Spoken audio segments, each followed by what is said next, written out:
All right, everybody, so what I did was I ended up cutting off one of the legs.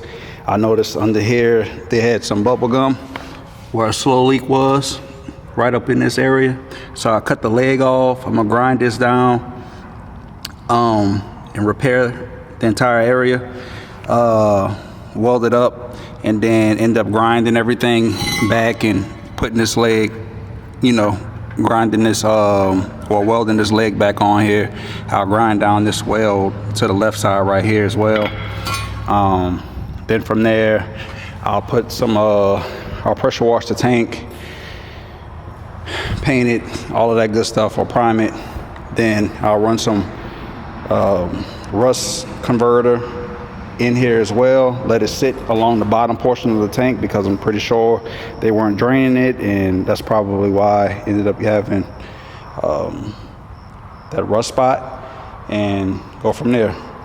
Also, each leg is only welded along the sides, right? Just the sides, not this portion and not on the back side. But this one, as you can see, was welded right there, so I could tell, I know that's where the problem spot was. So I'm gonna go ahead and repair that. So yeah, keep watching. Just like that, people, I've removed one of the legs, and there's the hole right there. There's about 2 or 3 other little pinholes, which is why I'm going to put that rust converter or whatever along the bottom of the tank, let it rest in there for a few days. But I'm gonna have to patch that hole right here. And I think there's a hairline crack from what it looks like. I might end up using the other compressor tank if the bottom of it is a lot better than this. I don't know, but yeah, there's one right here, one right there, and one right there. So yeah, I mean, there you have it. If that is a hairline crack, I do not like that.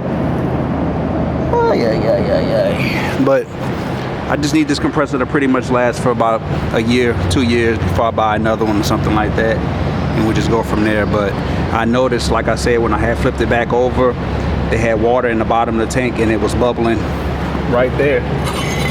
The actual leg itself was mounted somewhat like that, and I saw the water like bubbling along that inside corner right there.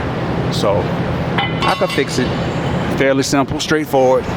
Just like that, people, I gotta push back into the shop. What I'm gonna end up doing is I'm just gonna end up buying 2 new tanks, 2 new 80-gallon tanks, because the motor and the pumps are good. That one's fairly new, that motor.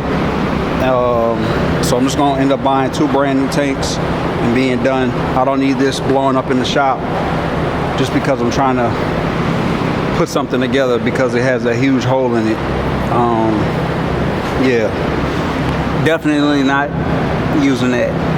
So stay tuned.